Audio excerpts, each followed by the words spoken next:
Bonjour à tous et bienvenue dans cette deuxième vidéo de Héros Rétro. Cette semaine, nous allons redécouvrir un dessin animé faisant partie des plus connus, des plus mythiques. Rien ne prédestinait ce projet à avoir autant de succès, et pourtant son scénario, son dessin et ses personnages comme son aspect ludique le placèrent dans le top 5 des animés. Je veux bien sûr parler des Mystérieuses Cités d'Or.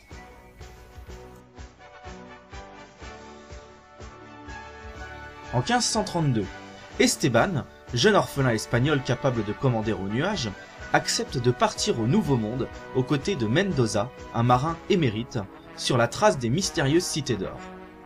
Il rencontrera une jeune Inca, Zia, et Tao, dernier descendant d'une civilisation disparue. Zia et Esteban ont en commun un médaillon et le fait que leurs pères respectifs ont disparu, tout comme celui de Tao.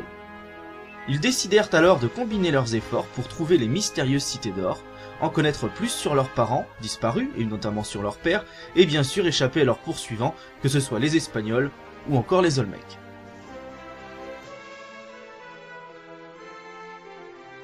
Au début des années 80, la société NHK, société nippone, décide de produire un animé adapté du roman de Scott Odell, The King's Fifth, c'est-à-dire le cinquième du roi. Ce projet lancé a alors séduit l'équipe de Jean Chalopin, à l'origine notamment de Ulysse 31 ou encore Jace et les Conquérants de la Lumière comme nous l'avons déjà vu. L'alliance franco-japonaise se mit alors en place. Les Français ont surtout travaillé sur le storyboard, alors que le scénario fut laissé à l'appréciation des Japonais, en se basant sur le fameux roman. Ce roman raconte l'histoire d'un jeune cartographe de 16 ans nommé Esteban, qui en 1540 embarque sur un navire espagnol où il fait la connaissance du capitaine Mendoza. Cette expédition a pour but de retrouver Coronado et bien sûr les fameuses cités d'or de Cibola. Au cours de ses recherches dans ces étendues sauvages, ils feront la rencontre d'une jeune indienne nommée Zia. Dans cet ouvrage, la fièvre de l'or est le fil rouge, à tel point que Mendoza mourra suite à l'attaque d'un tigre et que Zia abandonnera Esteban à sa passion destructrice de la richesse. Ce dernier reviendra à la raison et décidera de partir en laissant derrière lui les trésors. En revenant en Espagne, il sera arrêté et condamné pour ne pas avoir attribué au souverain sa part de la découverte, c'est-à-dire le cinquième du roi. On comprend pourquoi l'animé est une adaptation partielle du roman. Basé sur le fameux roman, le projet développé en 39 épisodes a pour lui une histoire complexe et très étendue. La série sera un énorme succès en France et au Japon. Elle sera diffusée dans d'autres pays, mais n'aura pas les mêmes retours. Par exemple, en Angleterre, la série fut en partie amputée de certaines de ses séquences, et d'ailleurs les épisodes 37 et 38 ne seront jamais diffusés, ce qui nuira complètement à la compréhension de l'intrigue. En France, elle apparaîtra sur les écrans à partir de 1983 sur Antenne 2, elle reviendra plus tard sur Récréa 2, Télétoon, France 5, Gulli et plus récemment NT1, entre autres. À partir de la fin des années 90, la série fut éditée en VHS puis DVD. Enfin, depuis avril, elle est sortie en Blu-ray pour un nouveau succès commercial. En ce qui concerne les personnages, nous allons nous intéresser aux plus importants, sinon cela nous prendrait plusieurs heures. Commençons par Zia. C'est une jeune Inca de 12 ans. À l'âge de 7 ans, elle fut enlevée par les Espagnols, laissant son village pillé. Son médaillon se transmet de première fille en première fille de famille. Il est associé aux cités d'or, tout comme son père qu'elle cherche au fil de l'histoire. Plutôt timide et effacée, elle ressent une forme d'amour pour Esteban sans jamais le montrer. Elle possède une grande connaissance et peut notamment lire les écritures Inca. Tao, descendant de la civilisation de Mu. C'est une civilisation équivalente à celle de l'Atlantide. Il est l'élément comique et technique de la bande. La bricole n'a pas de secret pour lui. À côté de cela, il sait déchiffrer le maya, ce qui sera utile au cours de leurs expéditions. Pichu. C'est un perroquet savant. Ce petit animal est le deuxième élément comique. Il est spécialisé dans le fait de donner l'alerte, ou encore d'utiliser par moment un langage un peu châtié. Mendoza. Marin expérimenté, il est soi-disant sous les ordres des Espagnols, bien que l'on puisse penser par moments qu'il n'agit que pour son compte. Filant les 3 enfants dès le départ, il changera d'attitude au fur et à mesure de l'histoire. Il est d'ailleurs le seul à connaître les origines d'Esteban, l'ayant sauvé d'une tempête juste après sa naissance. Sancho et Pedro. Hommes au service de Mendoza et marins avant tout. Leur soif de l'or les entraîne à suivre leur capitaine dans l'aventure. Ils ont tous deux un comportement décalé et peu précis, pouvant nous faire rire ou nous faire trembler par leur capacité à attirer le danger sur nos héros. Les dessinateurs ont d'ailleurs insisté sur un autre détail, qui est pour l'un son physique de singe et pour l'autre sa tare du bégaiement. Le prophète voyageur. Ce personnage est très peu présent dans le dessin animé et pourtant il est très important. Sa vie est un mystère. On ne verra jamais son visage caché sous son masque. Cependant, il a une connaissance extrême des civilisations antiques. Il devient le nouveau gardien des cités d'or. On apprendra à la fin qu'il est en réalité le père d'Esteban, sans que ce dernier ne le sache pas. Esteban. Il est le personnage principal de l'histoire. Sa naissance est mystérieuse et il n'en garde qu'un médaillon formé d'un croissant de lune embrassant le soleil. Les inscriptions du médaillon indiquent l'endroit où se trouvent les cités d'or. Cependant, Mendoza ayant arraché le blason du soleil, Esteban ne sera jamais en mesure de parcourir seul ses aventures. Son surnom Enfant du Soleil, ou Fils du Soleil, vient du pouvoir qu'il a de chasser les nuages. Ce pouvoir peu connu est une forme de légende que je vais vous dévoiler de suite en exclusivité. 12 années avant l'histoire principale, un aventurier traversa le Pacifique et atteignit le territoire Inca. Cet homme sans passé eut une histoire d'amour avec une prêtresse du soleil. De cette union naquit alors un petit garçon.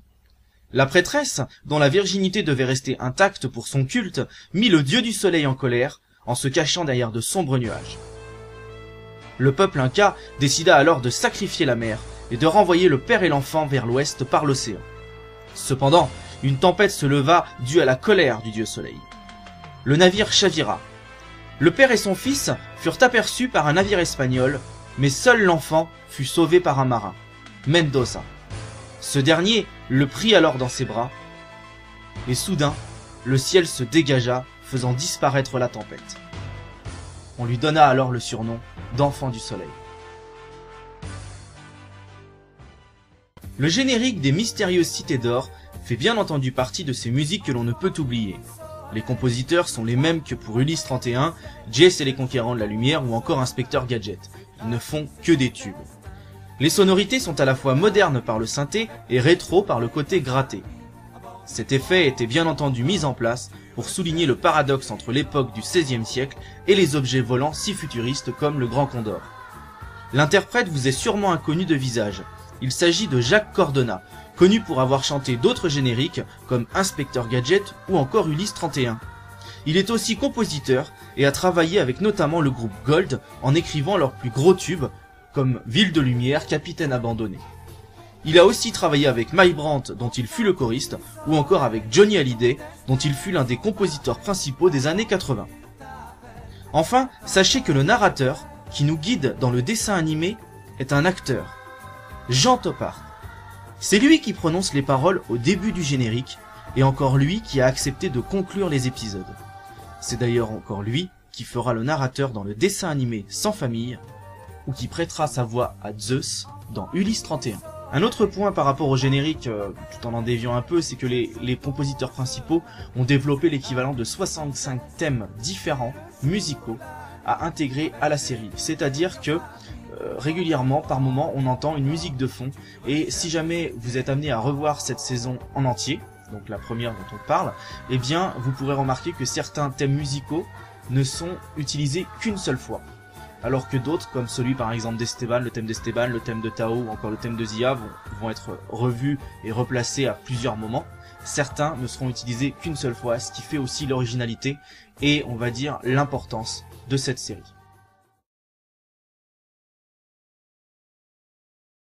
Les mystérieuses cités d'or resteront pour beaucoup comme étant le premier dessin animé passionnant.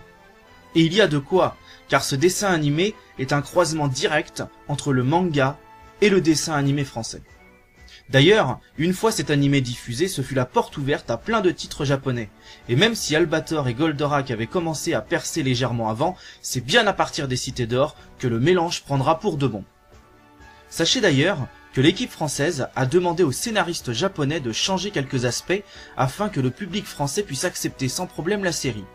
Tout d'abord, les yeux des personnages, qui devaient être comme ceux de n'importe quel héros de manga, ont été réduits pour mieux passer. Le point suivant concerne le Grand Condor, qui devait à la base être en métal et de couleur bleu clair, sans doute pour rappeler le côté technologique de l'Atlantide. La nuance d'or massif sera donc apportée ensuite. Un autre point important concernant le succès de cette série, c'est bien sûr les différents petits documentaires qu'il y avait à la fin des épisodes, puisque ces documentaires portaient sur des aspects soit culturels ou tout simplement géographiques, mais qui avaient un rapport avec le dessin animé, et c'est vrai qu'on arrivait plus à identifier les lieux, ou du moins les personnages qui étaient présents dans ce documentaire, vis-à-vis de ce qu'on avait vu précédemment. Un autre point très important sur ce dessin animé, c'est la durée des épisodes. Effectivement, on a dit qu'il y en avait eu 39, et il faut savoir que chaque épisode durait en moyenne plus de 35 minutes. Ce qui est énorme, puisque cela faisait une forme de mini-série à suivre pour les enfants. Comparément à d'autres dessins animés, notamment aujourd'hui qui ne dépassent pas le quart d'heure, eh bien on est vraiment sur une fidélisation et sur une histoire contenue et développée au fur et à mesure, ce qui reste un principe plus intéressant. Il nous reste donc 2 points principaux à aborder. Tout d'abord, la nouvelle saison. Et oui, car si les Cités d'Or sont de retour depuis un mois, elles sont la suite directe de la première saison. Le dessin animé, bien que moderne, respecte en grande majorité celui des années 80. Et cela n'est pas pour déplaire. Le générique est quasiment le même, ce qui m'a intrigué, puis intéressé. Certaines personnes ont d'ailleurs été choquées de voir un dragon chinois dans le générique. Alors je tiens donc simplement à spécifier que les Cités d'Or sont au nombre de 7 dans le monde. C'est une légende.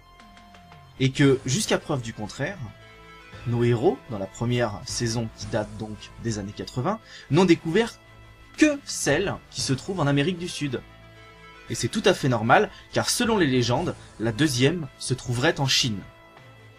Alors, sur cette nouvelle saison, ce qui est intéressant aussi à voir, c'est que le dessin, effectivement, est un dessin qui est plus proche du dessin par informatique que du dessin gratté, mais il garde quand même une certaine fluidité et il a gardé exactement le même skin pour tous les personnages. Ce qui est vraiment très intéressant. À côté de ça, il faut savoir que le nombre d'épisodes est beaucoup moins important puisqu'il dépasse à peine les 25 si je me rappelle bien, et que la durée des épisodes, eux, effectivement, sont faits comme la plupart des dessins animés d'aujourd'hui, c'est-à-dire qu'ils ne vont pas dépasser les 24 minutes. Enfin, je tiens à vous tenir au courant du fait qu'une série de longs métrages est en cours de pré-production. Les projets ont été validés. Je mettrai d'ailleurs en commentaire les liens où vous pourrez avoir plus d'informations sur ces films, qui ne seront pas finalisés avant la fin 2014, voire peut-être même 2015. Sachez juste que c'est toujours le grand Jean Chalopin qui sera aux commandes du projet, et que si vraiment cela aboutit, on est en droit d'attendre un spectacle formidable. Voilà, je pense avoir dit le plus important sur les mystérieuses Cités d'Or. J'espère que cette vidéo vous aura plu. Si vous avez des remarques ou des questions, n'hésitez pas à laisser des commentaires ou à directement aller sur le Facebook de l'émission. Quant à moi, je vous dis à la prochaine vidéo.